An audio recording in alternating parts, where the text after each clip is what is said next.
বসে গেছে, ঠিক আছে। এর আগে ফাটল তো হয়েছিল, কালকে রাত্রে ভেঙে বসে গেছে, মোটামুটি জলটা ঢুকেছে, সেরকম ক্ষতি খাতরা সেরকম কিছু হয়নি। কাজ চলছে, ভেতরে যায়নি, কাজ চলছে। কীরকম দ্রুততার সঙ্গে কাজ কতটা তাড়াতাড়ি চলছে? কাজ দ্রুত কাজ চলছে, প্রচুর মাল পড়েছে, কাজ চলছে। এখন ক্ষয়ক্ষতির পরিমাণ, জল চলে গেলে ফের কাজ আরম্ভ হয়ে যাবে। ক্ষয়ক্ষতির পরিমাণ কী? ক্ষয়ক্ষতির পরিমাণ বলতে এই নদীর বাঁধটা ভেঙেছে, এই ঘরগুলো ভেঙে গেছে, আর বর্তমানে এখন ভিতরে কোনো ক্ষয়ক্ষতি নেই। জল ঢুকছে? জল ঢুকছে। চিন্তায় আছেন আপনারা? জল ঢুকবে না, চিন্তা তো স্বাভাবিক মানুষের থাকবে। আশা করি কাজটা হয়ে গেলে চিন্তাটা মুক্তি হবে, ঠিক আছে। কী কারণে হতে পারে মনে করছেন আপনারা? কারণে বলতে এখানে জলের চাপেতেই বাঁধটা ভেঙেছে।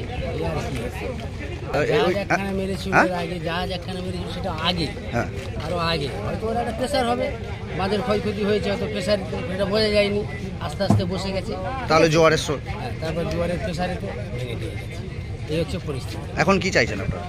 এখন চাইছি, এখন ধরুন বাঁধের কাজ চলছে, বাঁধের কাজ কমপ্লিট হয়ে গেলে টেনশন মুক্ত হয়ে যাবে। ডায়মন্ড হারবার থেকে নাজির শেখের রিপোর্ট, আমার বাংলা।